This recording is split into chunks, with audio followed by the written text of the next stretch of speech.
반갑습니다. 어떤 예배자인가라는 말씀인데요. 오늘 우리는 예배 드리기 위해서 이곳에 왔습니다. 반주하려고, 찬양하려고, 그건 부차적인 목적이고 하나님 앞에 예배 드리기 위해서. 예배는 누구에게 드립니까? 하나님 앞에 드립니다. 이게 오늘 말씀을 통해서 우리에게 정확하게 꽂힐 수 있기를 바랍니다.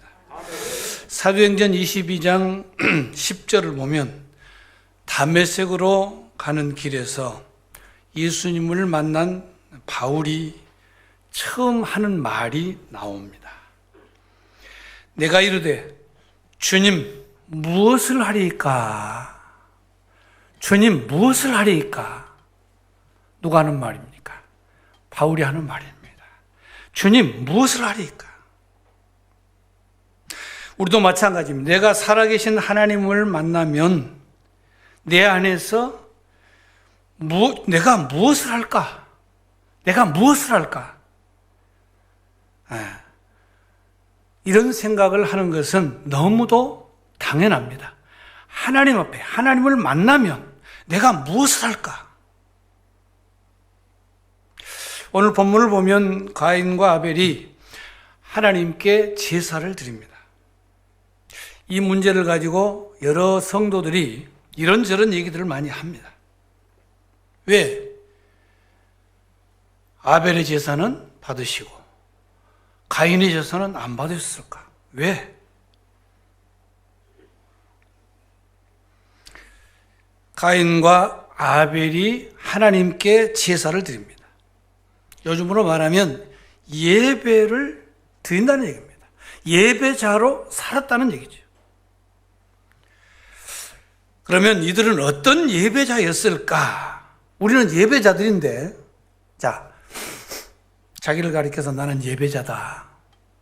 한번 해보세요. 나는 예배자다. 우리 모두 예배자지 않습니까? 우리 예배자입니다. 예배자. 이곳에 온 것이 예배자예요. 예배자. 예배자로 온 거예요. 예.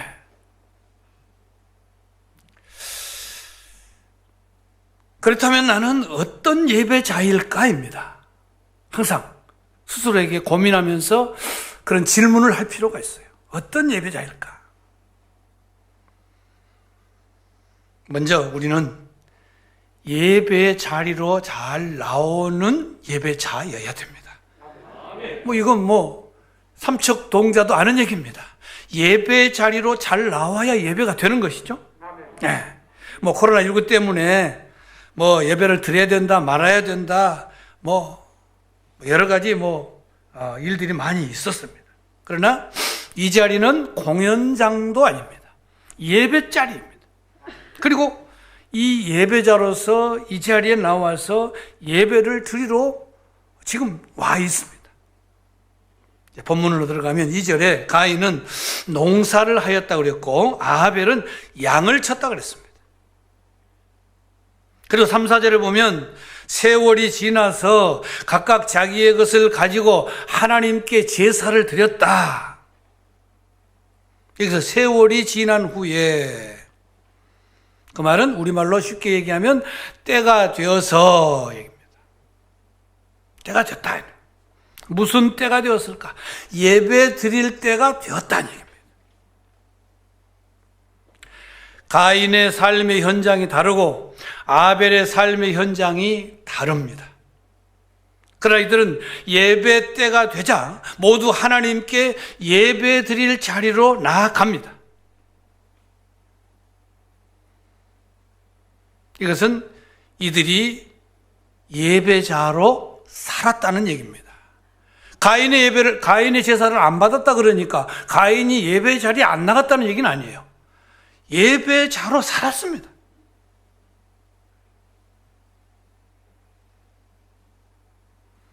가인과 아벨이 그랬듯이 우리도 모두 삶의 현장이 다릅니다. 직장에서, 사업의 현장에서, 아니면 학교나 가정에서 다 삶의 현장이 다르게 있습니다. 그러나 같은 것이 있습니다. 우리는 모두 예배 자리로 나아가야 된다는 말입니다. 예배 때가 되면 예배의 현장으로 나아가야 된다는 거죠. 사도행전 16장 13절에 보면 마게도냐의 빌립보 지방에 바울과 실라가 가게 되는데 안식일이 되자 기도처를 찾습니다. 안식일에 기도하던 습관을 따라서 바울과 실라가 기도의 자리로 나가게 됩니다. 사도행전 2장 이후로 보면 예루살렘 교회 성도들이 정한 곳이 있다 그랬는데 그곳이 어떤 곳입니까? 마가의 다락방입니다. 거기에 모여서 떡을 떼고 여러 가지 했다고 하지만 중요한 것은 거기에 기도하기 위해서 모였습니다. 예배하기 위해서 모였습니다.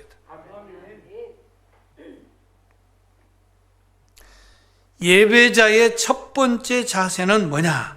예배의 자리로 나아가는 것입니다. 여러분 이 시대를 지금 한번 보시면 예배 자리를 좀 잘 안 가려고 합니다. 집에서 제가 그래서 먼저 목회하던 그 현장에서 그런 얘기를 한 적이 있습니다. TV 틀어놓고 오늘 TV에 각 교회에서 다 방영하잖아요. 예배 실황을. 그거 보고 있으면서 나는 예배 드린다 그러지 말아라 그랬습니다. 어째요? 말 잘했습니까? 정확한 얘기입니다. 여러분 그거 TV 보고 앉아가지고 나는 예배 드린다 아닙니다.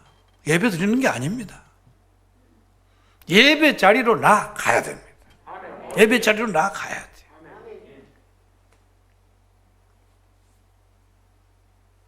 초대교회 성도들은 예배 자리로 나가는 것을 좋아했습니다.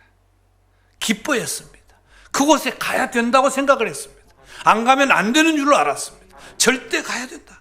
그래서 죽기를 각오하고 간 것입니다. 누가 좋게 해줘서 가고 누구 때문에 안 가고 그런 일들이 있잖아요. 혹시 이곳에 그런 분 있는가요? 그럴 수 있습니다. 아이고 나 그 사람 때문에 교회 가기 싫다. 아니 그 사람 보러 가요? 누구 만나러? 하나님만. 하나님께 예배하기 위해서 온 것 아니에요? 그렇다면 그가 어떻든 간에 하나님 앞에 예배하러 와야죠. 우리 목사님은 그런 일 없을 것 같아요. 성도들에게 이렇게 반감을 살 만한 그런 일을 한 적이 없을 것 같아요. 그러죠? 아니 나 목사님 때문에 교회 가기 싫다.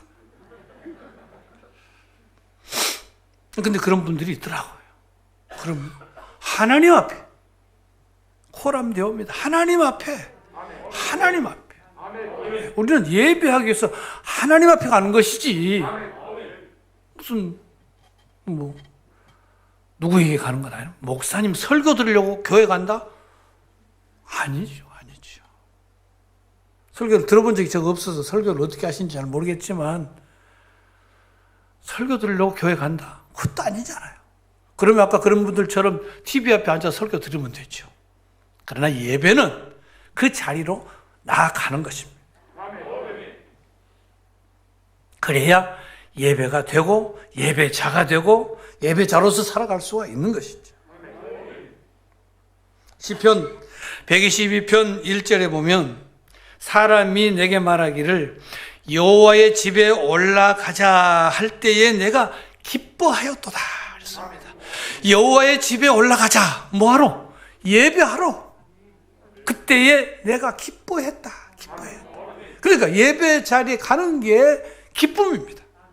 예배 자리에 갈 수 있다고 하는 게 기쁨이고 그 가는 게 기쁨이란 말이죠.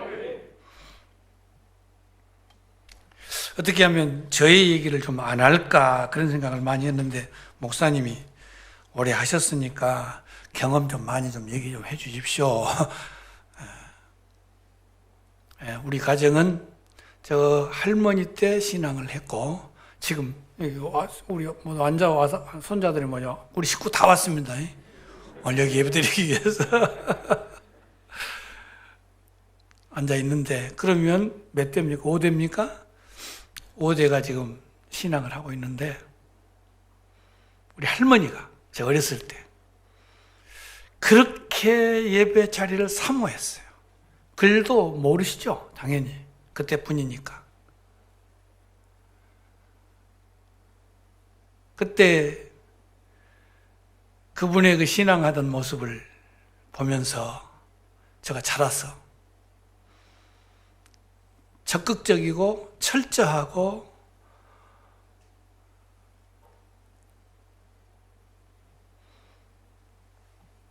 그저 하나님 한 분밖에 모르는, 그리고 그때 당시에는 면 소재지에 교회 하나 있고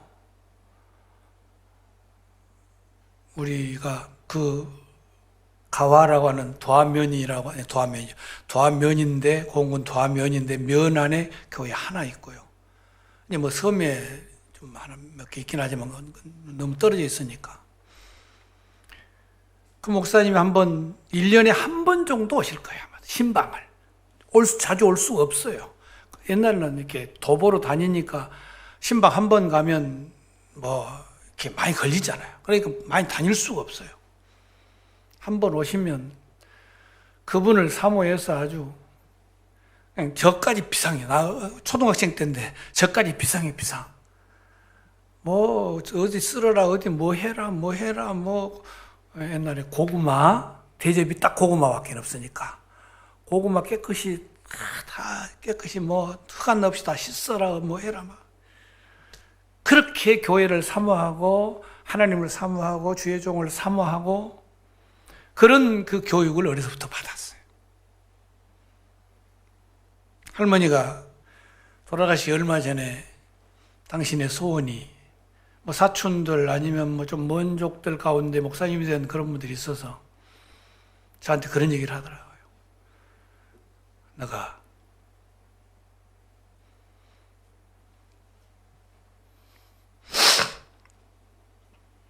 목사가 되면 좋겠다.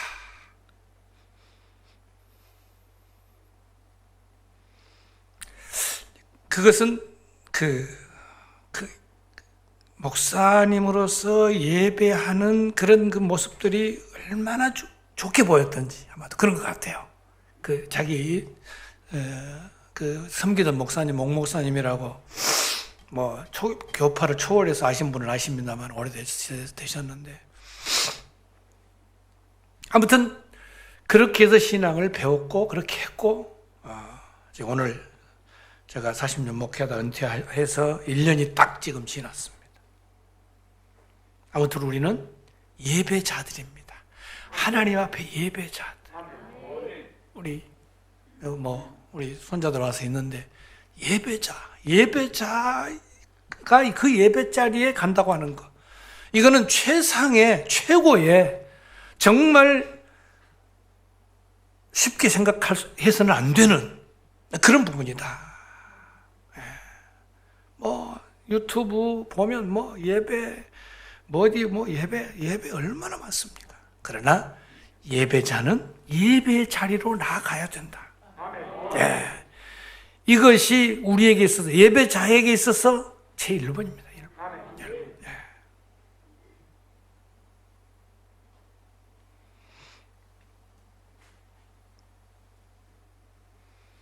환경과 조건도 문제가 될 수가 없고 누구도 문제가 될 수가 없고 무슨 여러분 그 모든 것이 만약 문제가 된다면 그것은 나의 믿음 상태입니다. 믿음 상태. 오늘 이 자리에 여러분 나오셨는데 기쁩니까? 즐겁습니까? 예배 자리에 내가 지금 있다고 하는 거.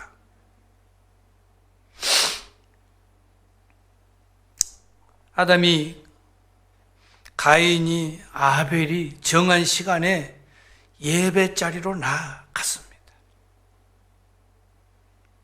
믿음의 사람들이 정한 시간에 예배 자리로 나아왔던 것처럼 하나님은 우리 모두가 예배 자리로 나아오기를 원하십니다. 어떤 환경에 살든 무엇을 하면서 살든 우리는 예배 자리에 가기를 즐거워해야 되고 기뻐해야 됩니다. 그것이 내가 예배자로 살기 위해서 갖추어야 될 첫 번째 자세이다. 두 번째는 최상의 예배를 드려라.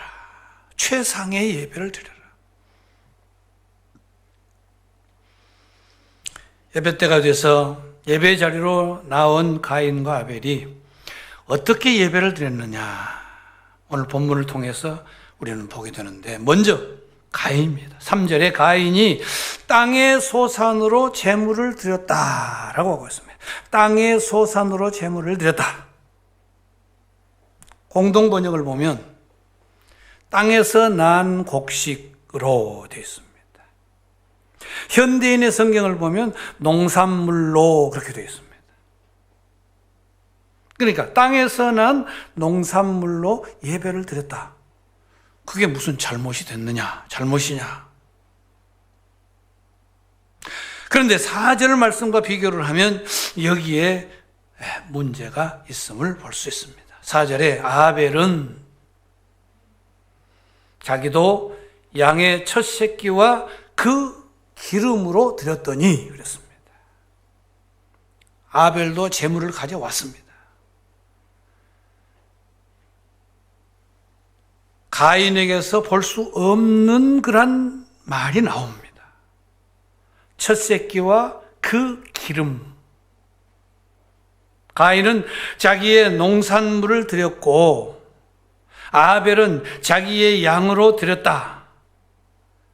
이렇게 표현된 것이 아닙니다. 뭐라고 됐다고요?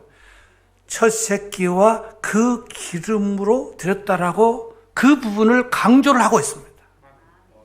그래서 다릅니다. 그냥 짐승으로 드렸다 그렇게 되어 있잖아요. 첫 새끼, 첫 아들, 여기다 여인분들 많이 계시는데 어찌요? 첫 아들, 이제는 하나로 나서 다 그 첫이고 그게 막둥이고 그러는데 소중하잖아요. 그걸 드렸다는 겁니다. 첫 아들을 드렸다. 첫 새끼를 드렸다. 그 다음에는 그 기름을 드렸다.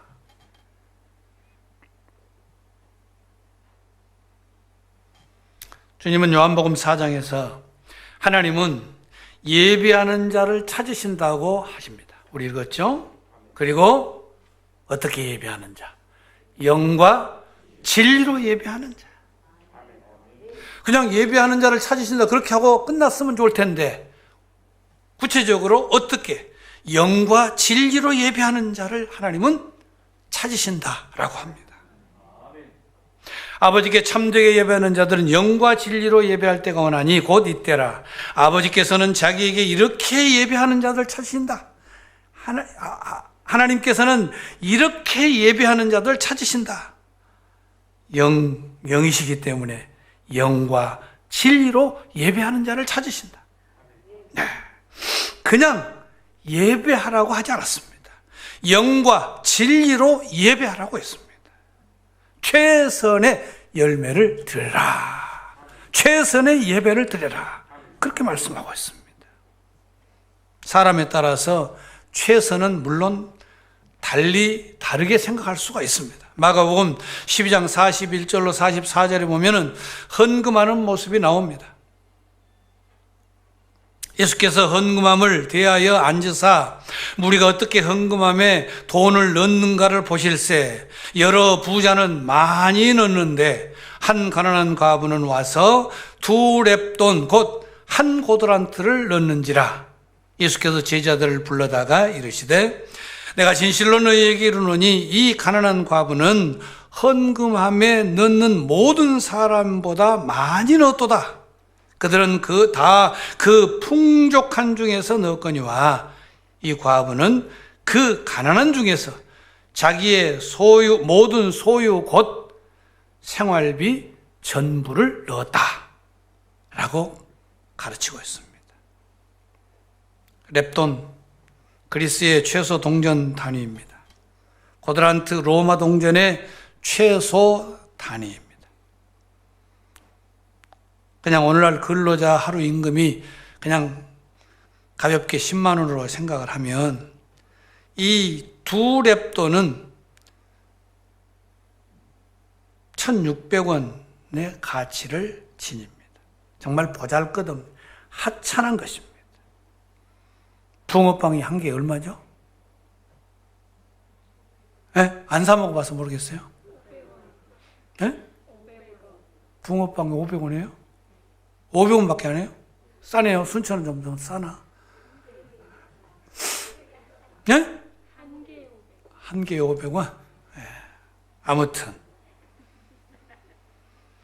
부자는 많은 돈을 넣었는데 칭찬하지 않습니다. 그런데 주님이 한 고들한테 그 보잘것없는 그것을 넣은 이 여인을 칭찬을 합니다. 그러면서 자기 생활비 전부를 넣었다고 합니다.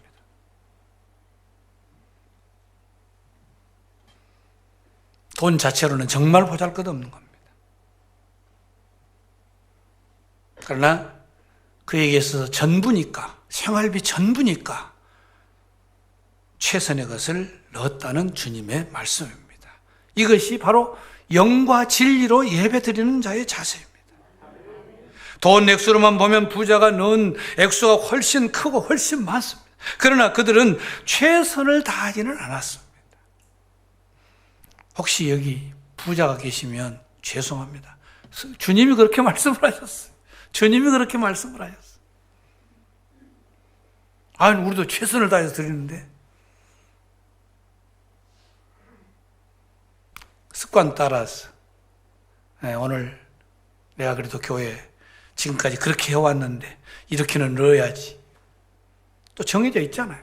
주일원 같은 경우는 정해져 있고 11조도 뭐 달리 수익이 많으면 더해서 드려야 되는데 그냥 1년 내내 그냥 한번 정해진 거 그럼 뭐 월급 받으신 분들은 그렇게 드려버리고 그러잖아요. 그것도 그렇게 하면 안 되죠. 더해서 드릴 때가 있잖아요. 더 외 수입이 생길 때도 있잖아요. 더해 드려야죠. 최선.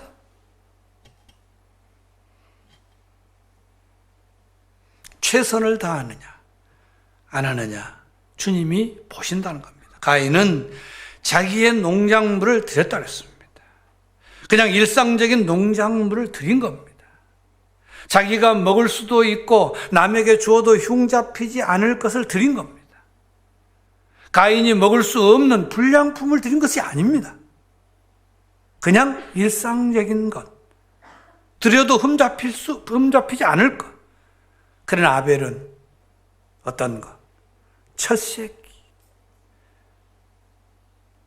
가장 소중한 기름. 골라서 제일 귀한 것으로 드렸습니다. 주께서 영과 진리로 예배하라고 하는 말씀의 의미를 바로 우리는 여기서 찾게 됩니다. 그냥 예배하라고 하시면 그냥 될 텐데 어떻게? 영과 진리로 예배해라. 하나님께 예배할 때는 내 영을 다해서, 내 진리를 다해서, 마음을 다해서, 최선을 다해서 예배를 드려라. 저도 이제 현직에서 벗어났으니까 그냥 예배자로 회중석에 앉아서 예배를 드리지 않습니까? 예배를 드려보면서 뭔가를 느낍니다. 아, 성도들이 이렇게 예배를 드리고 있구나. 어쩔 때는 예배에 최선을 다하지 못한 그런 느낌을 저 자신이 이렇게 지금 말씀을 전하고 있는 저가 그런 것을 느낄 때가 있더라고요. 우리 성도들이 피곤하고 고되고 힘들고 그래서 사실은 방공일 준 거 아니에요.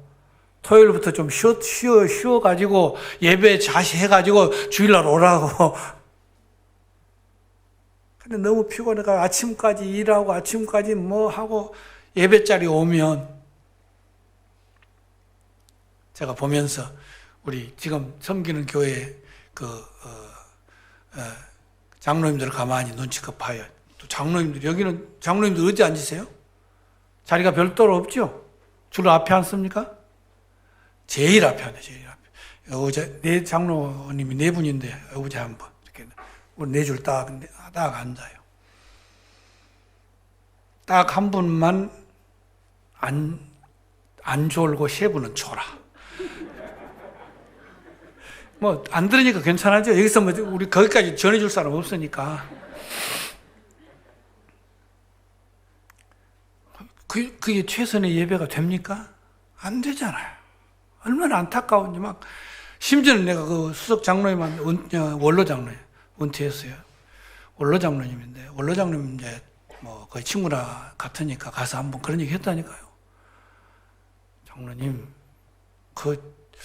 자서 쓰겄어, 내가.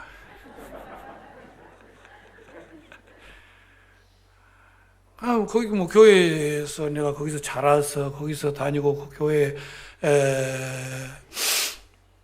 주일학교 교사 다 하고 거기서 결혼해서 그리고 이제 나왔으니까 다 선후배고 뭐 숙모고 전에 내가 교회 다닐 때는 교회도 안 다니던 그런 분들이 다 지금 교회 다니고 숙모 그런 분들 다 다니고 동생이고 조카고 우리 가보니까 반주자가 그 반주자가 초등학교 3학년 때 내가 담임 선생을 해서 만났더니 아이고 선생님 그때 우리 공부 잘했는데 1등을 했거든. 계속 1등을 해. 그 후판이 그 여자만 해서 그때 기억하기로 9명이 됐어요. 그 학년에 말하자면 3학년에 남자는 따로 있고 여자 반만 해서 한 반을 이루었으니까 9명이 됐어요. 요절 그때는 요절 가지고 점수 매기고, 헌금 가지고 점수, 지금도 그런지 모르겠지만, 매기고, 또 뭐예요? 또 뭐 출석까지 점수 매기고, 몇 점 해가지고 이렇게 하는데, 1등이었어요. 이번에는 또, 멀리가 시집가 사는 또 그때 3학년짜리가 와가지고, 아이고, 그냥 막, 저를 안고 그냥 선생님 하면서 반가워서 막 그러던데요.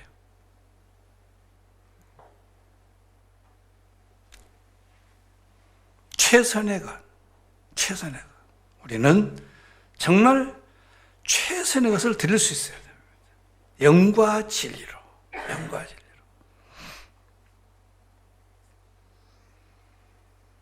가인을 보면, 아벨을 보면, 그들이 드린 제사의 제물 종류가 아닌 그 제물의 질입니다.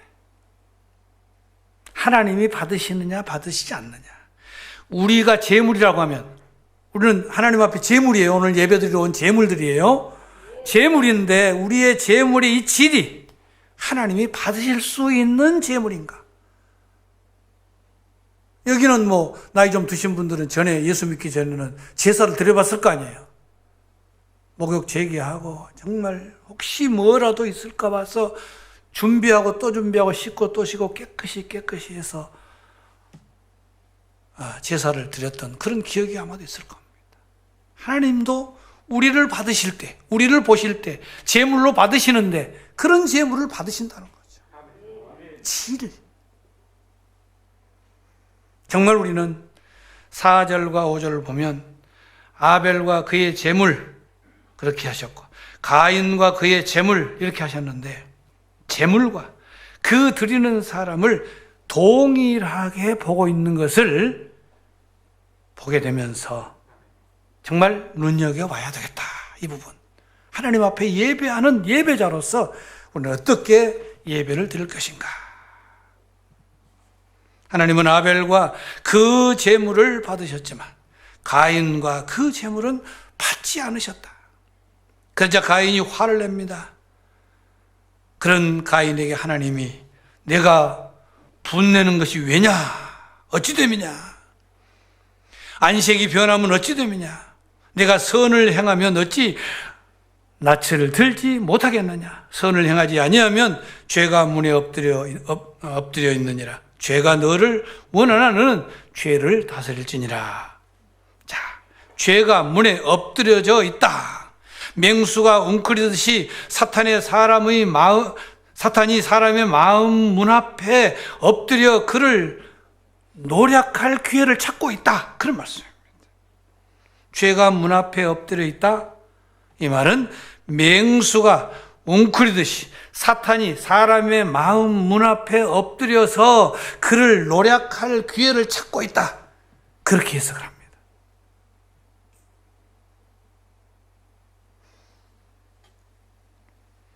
너가 옳은 일을 하지 않아서 제사를 받지 않았다. 그러니까 앞으로는 그러지 말고 죄를 이기는 사람, 육체의 정욕을 이기는 사람이 되어라. 그런 말씀입니다. 이 권면에 하나님의 말씀을 듣고 가인이 어떤 행동을 합니까? 동생을 죽입니다. 죽이요. 처음 들어본 것 같이 아무 말이 없네요. 동생을 죽입니다.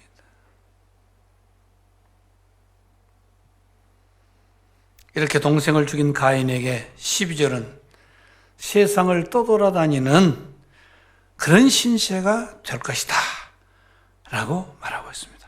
이어서 16절을 보니까 여호와 앞을 떠나서 하나님과의 관계상의 분리를 뜻하는 그런 말씀이 또 나오고 있습니다. 여호와 앞을 떠났다. 누가? 가인이 여호와 앞을 떠났다. 이렇게 예배가 삶을 결정합니다. 성경은 아벨이 믿음의 사람이라고 말합니다. 의인이라고 말합니다. 히브리서 11장 4절에 보면 믿음으로 아벨은 가인보다 더 나은 제사를 하나님께 드림으로 의로운 자라 하는 증거를 얻었다. 하나님이 그 예물에 대하여 증언하셨다. 그러니까 예물과 아벨을 같이 본 겁니다.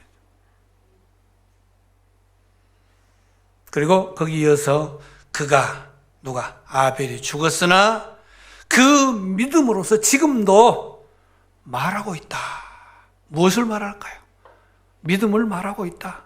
하나님이 기뻐 받으시는 제사를 드린 그런 사람으로서 우리에게 지금도 이렇게 해야 된다. 이렇게 예배 드려야 된다라고 말씀을 하고 있습니다.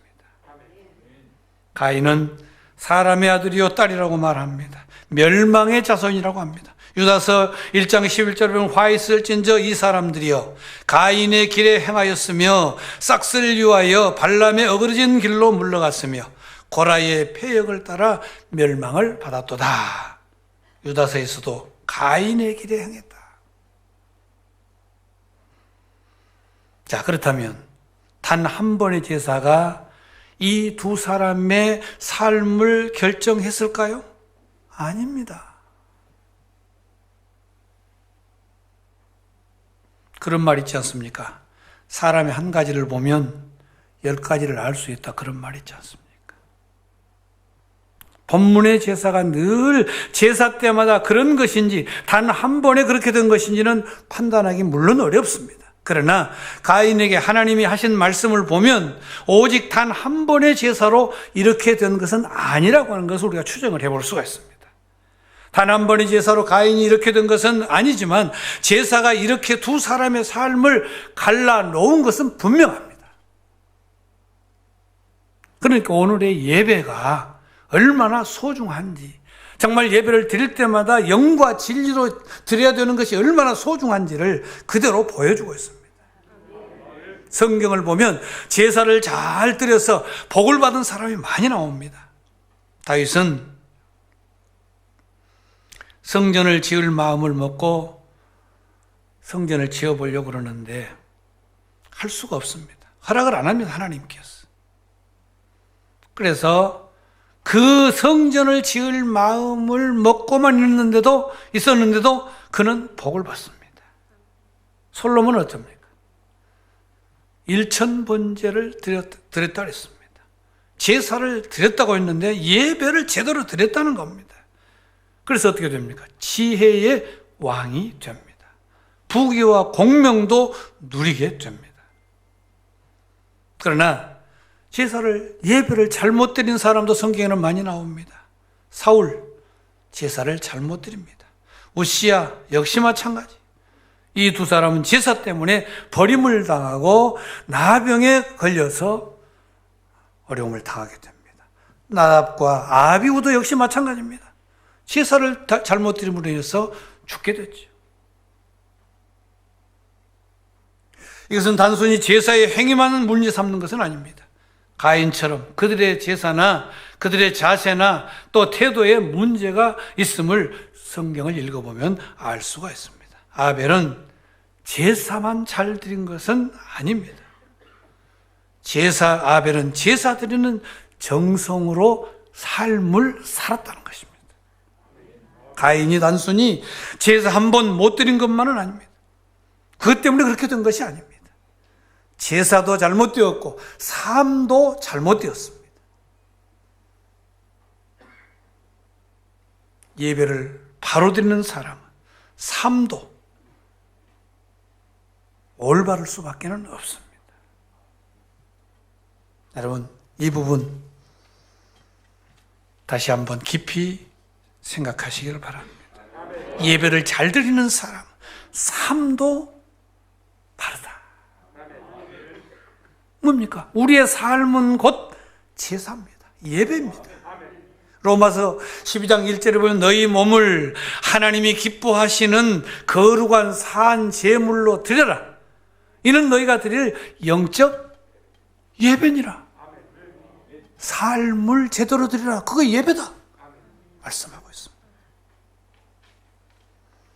우리가 모여서 예배를 드리고 흩어지는 순간 우리에게는 이제 삶의 예배가 시작이 됩니다. 하나님 앞에 삶이 시작됩니다. 사실 여기서만 하나님 앞에 있는 것으로 착각을 하면 안 됩니다.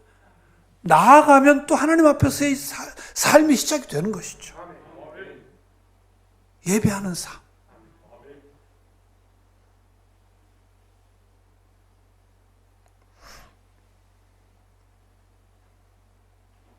목사님이 다 잘 가르치시니까 이제 오늘 여기까지만 하려합니다.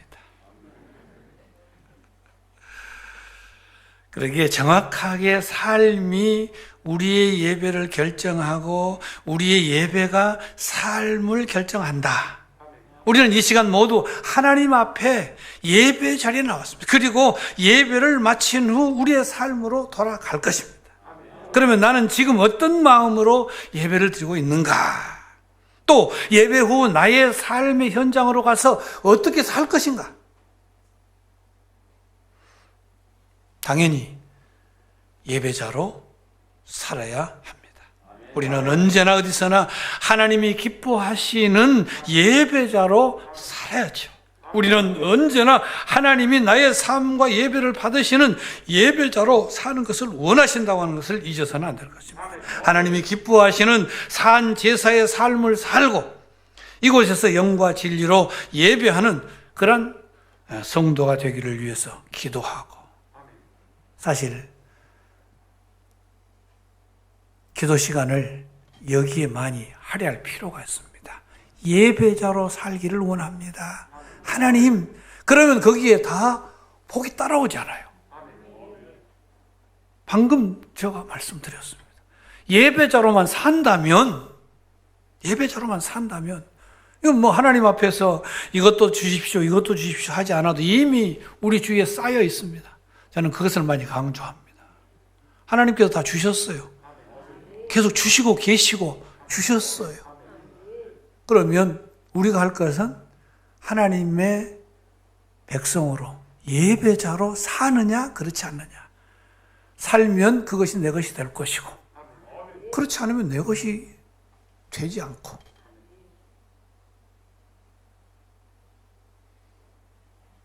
그러니까 우리의 기도에 많은 시간을 무슨 기도를 해야 된다? 예배자로 살기를 원합니다. 예배자이기를 원합니다.